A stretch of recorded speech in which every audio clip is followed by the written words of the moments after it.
He just hurt from yesterday because we zinged him for about 5 minutes. He was picking on me, so I'm just picking back. Drew. Okay, well, bring it over, please. I am thirsty. Thank you, Drew. And whatever helps. Yeah, for real. All right, does your wife... Because you know what? I didn't buy it, so who's the smart one? He just got you on that, Drew. He didn't buy it, so who's the smart one? All right, now let's move on. Does your wife buy Starbucks every morning? If she wants it. You think that maybe it's money going down the drain? No. Or is it smart? Happy wife, happy life. Does your husband maybe spend tons of money on your kids' birthday parties or tools that you've never seen? We need them. Yeah. What is going overboard? Almost half of Americans who are in a serious relationship, they argue about finances. It's also one of the reasons people get divorced. Here to help us with 3 ways to stop the money fights in your household. Scott and Bethany Palmer, the money couple. Stop the money fight. Stop the fight. Yes, we're giving these to you guys afterwards, and I put 50 on you. Can I get the Thank you. You will get the, yeah, that's a smart bet. Oh, sorry.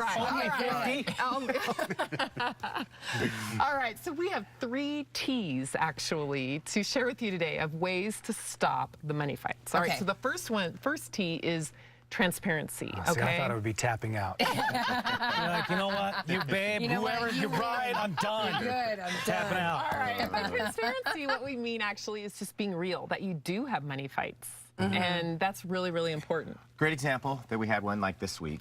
That's right. We occasionally fight about money. I hope you do it in the checkout line. Yeah, we do. I hope. Well, this one was actually come and go. So we only fill our cars up at come and go because we get the points and everything. Okay. And every time my boys are in the car, the 3 of them go in, buy a week's worth of groceries and come out. And so it's been a whole lot of Slim Jims. Been building over the last year. And so finally I was like, why do you guys have to buy something all the time? And so I finally just told her, hey, this drives me crazy. Can we go like every other time? Oh, good. Or, okay. You know, so that was an example, Right. even this week, of just being transparent and saying enough. All right. All right. So the second T is timing.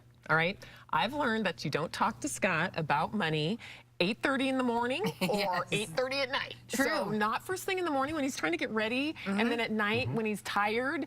Do not bring up money subjects when you know your spouse or your significant other It's spent and done. And a lot of times we kind of spring it up on them because it's in our brain, and it just ticks them off and starts a fight. Don't do it. So really think of the timing of when you're going to talk about money. Look for that button that is on your spouse, and if it is a timing button, don't just be like, hey, come on, quit doing it, you know? Let's talk about money. Exactly. You argue about the timing and not about the topic. Right. Okay, so what's the third T? Okay, so the third one is think.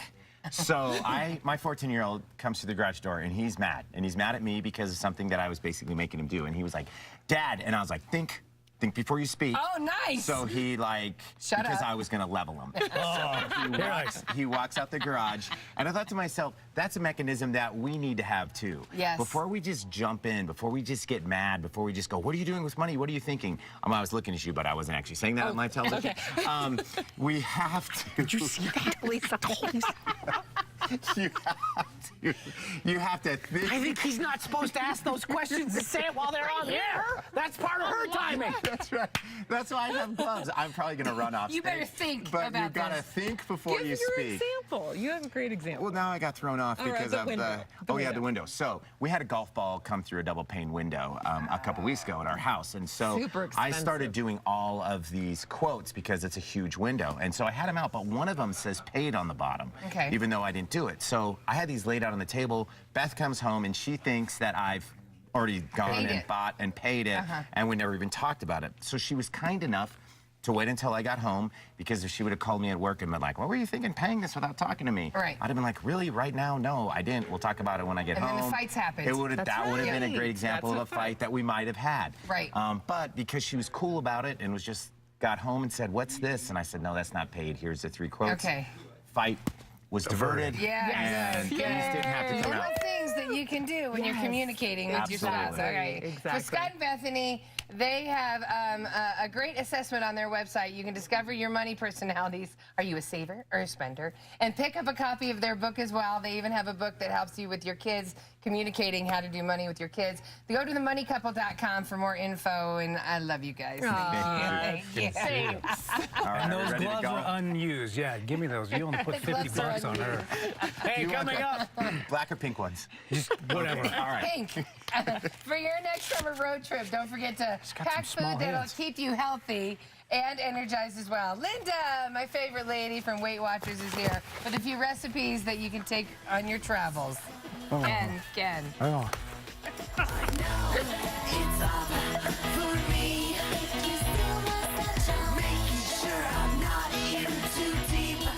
He escaped the Holocaust, then made his way to Denver and heard the call of duty.